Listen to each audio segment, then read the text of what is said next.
अब आज हम देखेंगे इनके एम्स एंड प्रिंसिपल्स।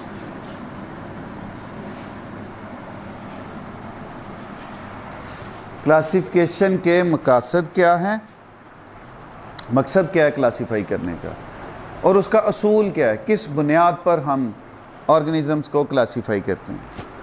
बेटे जैसे कि हमने लास्ट लेक्चर में भी देखा था कि हमारे पास 10 मिलियन स्पीशीज़ जो हैं वो टोटल लिविंग ऑर्गेनिज़म्स की मौजूद, इनमें से जो स्टडी वो 1.5 million of animal and 0.5 million of plants, ये अब तक हम पढ़ चुके हैं और ये भी बहुत ज़्यादा है। अब बेटे इनको एक ही हेडिंग में पढ़ना या एक ही ब्रांच में पढ़ना या एक ही लैब में पढ़ना मुश्किल है। क्यों मुश्किल है? क्योंकि ये लिविंग ऑर्गेनिजम्स जो हैं ये बहुत सिंपल से कॉम्प्लेक्स तक की हद है इनकी, मतलब बहुत सादा हो सकते हैं। लाइक बैक्टीरिया एक सेल पे मुश्तमिल जानदार है, उसके अंदर मेम्ब्रेन बाउंड ऑर्गेनेलीज भी मौजूद नहीं है कोई ख़ास, उसको पढ़ना बहुत आसान है। कॉम्प्लेक्स एनिमल जैसे ह्यूमन, हम पेचीदा तरीन अशरफुल मखलूक़ात कहा गया ना, पेचीदा तरीन है। तो अब इस रेंज के अंदर किसी एक ही हेडिंग में पढ़ा जा सकता है? नहीं पढ़ा जा सकता। अच्छा जी, अब बेटे इनकी अगर खुसूसियात देखी जाएं, कुछ चलते हैं, कुछ तैरते हैं, कुछ क्रॉलिंग करते हैं, रेंगते हैं, मुख्तलिफ हैं। अब इनमें मतलब ये बताने का मुशाबतें भी मौजूद हैं, इख्तलाफात भी मौजूद हैं, सिमिलैरिटीज़ भी मौजूद हैं, और इनमें डिफरेंसेस जो हैं वो भी मौजूद हैं।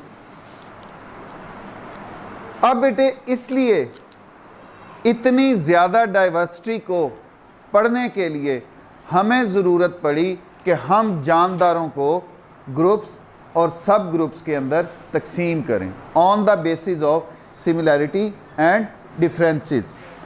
अगर आपको याद हो, हमने शुरू में एक ब्रांच का नाम पढ़ा था, दैट इज़ कॉल्ड टैक्सोनॉमी। क्या काम है इस ब्रांच का, क्या करते हैं हम? Classification of living organisms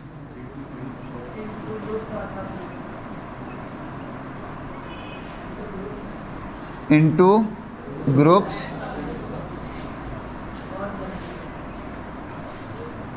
and subgroups, that is called taxonomy। अब यहीं पर बेटे एक और हमारे पास ब्रांच ऑफ बायोलॉजी है, दैट इज कॉल्ड सिस्टेमैटिक्स।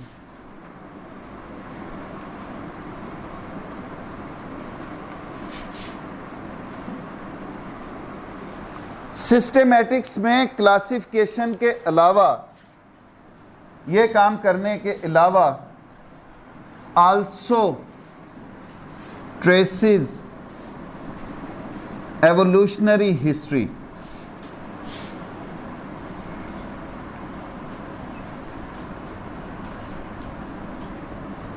उस जानदार की इर्तिकाई हिस्ट्री जो है उसके मतलब भी हमें इंफॉर्मेशन देती है, that is called systematics. The branch of biology which deals with the study of classification of living organism into groups and sub groups and also traces evolutionary history of that organism. अब बेटे ये जो दोनों branches हैं या हमारा इन दोनों branches का मकसद क्या है? जानदारों को क्लासीफाई करना।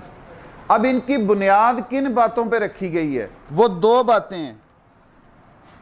First one, on the basis of similarities and differences among the living organism. उनके दरमियान एक जैसी बातें और उनके दरमियान जो एक दूसरे से मुख्तलिफ बातें हैं, उनकी बुनियाद पर हम जानदारों को क्लासीफाई करते हैं। और दूसरा मकसद, टू ट्रेस एवोल्यूशनरी रिलेशनशिप और हिस्ट्री ऑफ लिविंग ऑर्गेनिज्म। और दूसरा मकसद, हम उनके इर्तिका के बारे में पढ़ सकें, कौन किससे बना, या इस जानदार के आबाओ अजदाद कौन थे। अच्छा जी, अब बेटे इसके अलावा क्लासिफिकेशन की क्या बुनियाद है? Basis for classification. अब आप इनको मिक्सअप कर जाते हो, ये बात ध्यान से आपने याद रखनी है। ये वाला जो इतना हिस्सा है, it is included in AIIMS of classification. ये किसमें शामिल होगा? एम्स ऑफ क्लासिफिकेशन, जिसमें आपकी टेक्सोनॉमी की डेफिनीशन, आपकी सिस्टेमेटिक्स की डेफिनीशन, और ये दो पॉइंट कि इन दोनों ब्रांचेस की बुनियाद किस पे है, हम करना क्या चाह रहे हैं, या क्लासीफाई करने के हमारे मकसद क्या है। दो ही मकसद है, हमें उनके दरमियान एक जैसी बातों का पता चल सके, इख्तलाफात का पता चल सके, हमें उनकी इर्तिकाई हिस्ट्री जो है उसका पता चल सके। अब बेटे बेसिस फॉर क्लासिफिकेशन मतलब क्लासीफाई करने की बुनियाद क्या क्या होती है, हम किस बुनियाद पर जिंदा जानदारों को क्लासीफाई करते हैं। एक तो पहली बात, हम देखते हैं सिमिलैरिटीज इन कैरेक्टरिस्टिक्स।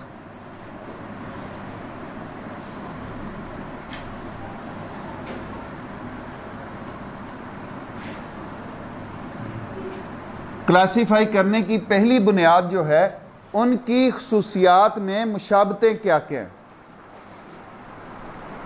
अब ये हमें क्या शो करती है?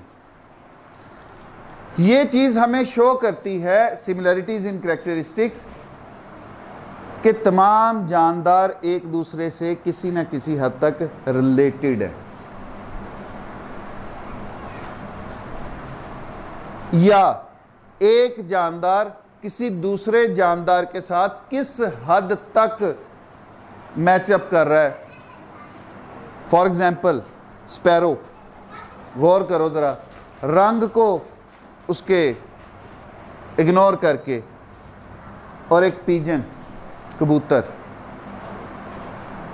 यही नहीं लगता कि स्पैरो के अंदर हवा भरी हुई है, वो बड़ी हो गई है और वो पीजन बन गया। उनकी शक्ल सूरत एक जैसी लगती है। रंग को मैंने कहा उसके आप एक्सक्लूड कर दो, तो वो एक जैसे लगते हैं। The sparrow and a pigeon are more closely related than insect. अब एक स्पैरो को आप एक चींटी के union laboratory and diagnostic centre अब आपको किसी भी किस्म के टेस्ट के लिए लाहौर, मुल्तान, कराची या किसी भी बड़े शहर जाने की जरूरत नहीं। अब मियां चन्नू में ही वही मयार आपकी दहलीज पर मुयस्सर है। लेबोरेटरी की नुमाया खसूसियात, जदीद मशीनरी, स्टेरिलाइज्ड और कुशादा माहौल, कैलिब्रेन और क्वालिटी कंट्रोल, आला तालीम याफ्ता और मुस्तनद पैथोलॉजिस्ट और लैब टेक्नोलॉजिस्ट की ज़ेरे निगरानी, जहां पर शुगर, गुर्दे, जिगर, दिल, कोलेस्ट्रॉल, पित्तनाक, पेशाब, हेपेटाइटिस, यरकान, औरतों और मर्दों की पोशीदा अमराज से मुतल्लिका तमाम टेस्ट इंतहाई मुनासिब फीस में किए जाते हैं। बैरून मुल्क जाने के लिए आर्जी मेडिकल टेस्ट के लिए तशरीफ लाएं। घर से सैंपल कलेक्शन की सहूलत भी दस्तयाब है। जदीद तरीन पैथोलॉजी लैब को दुनिया के बेहतरीन आलात से आरास्ता किया गया है। यहाँ पे तकरीबन लेटेस्ट इक्विपमेंट पैथोलॉजी के सारे हैं। यहाँ पे ये है कि एक्यूट इमरजेंसी में जो भी चीज़ें रिक्वायर्ड होती हैं कार्डियक सर्जरी में, उसके अलावा बाकी कोई एक्सीडेंटल केस ऐसे हैं उनकी रिक्वायरमेंट के मुताबिक सारी चीज़ें यहाँ पे हैं। बेसिक जो हमारे टेस्ट हैं उनके अलावा स्पेशल टेस्ट, हार्मोन एनालिसिस, उसके बाद इनके ट्यूमर माइक्रोबायोलॉजी डिपार्टमेंट, तो तकरीबन सब फील्डों को यहाँ पे कवर कर रहे हैं। Union laboratory and diagnostic centre, Mehar Mohammad Naeem, laboratory manager, biochemist, lab technologist, MSc biochemistry, university of agriculture Faisalabad, BSc medical laboratory technology, Sheikh Zayed hospital, Punjab university Lahore. उसको सुपरवाइज करते हैं और हमारी जो इक्विपमेंट है लैब में वो second to none, top class.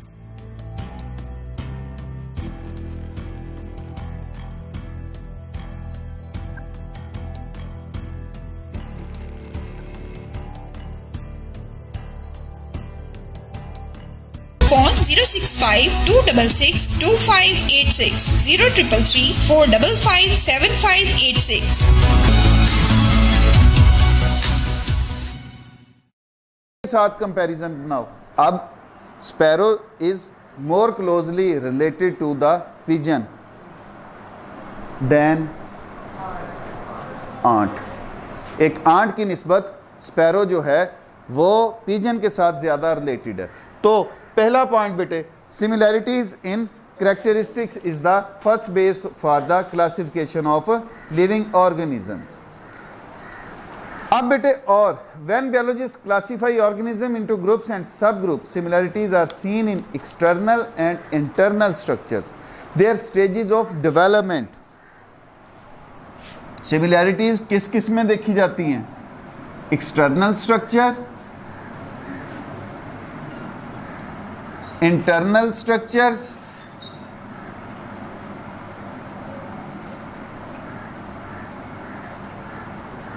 and development stages.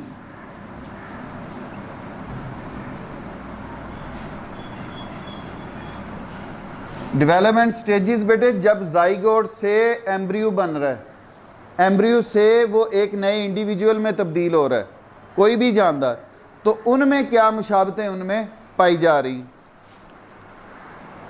Modern genetics provides another type of information to taxonomists. DNA study, genetically organism एक दूसरे के साथ कितने मिलते जुल रहे हैं, जेनेटिक मेकअप कितना एक जैसा है, कौन कौन से जीन्स एक जैसे पाए जाते हैं और कौन कौन से जीन्स जो हैं वो मुख्तलिफ पाए जाते हैं। अब ये एडवांसमेंट हुई जब बायोलॉजी के अंदर जेनेटिक इंजीनियरिंग इंट्रोड्यूस हुई, तो उसने एक नई बुनियाद फराहम की हमारी क्लासिफिकेशन के लिए। The similarities and differences in the DNA of two studied organisms can be used for getting idea about similarities and differences in their structure and function. Genetic advancements जो हैं, genetic techniques जो हैं, इन्होंने हमें DNA study जो है,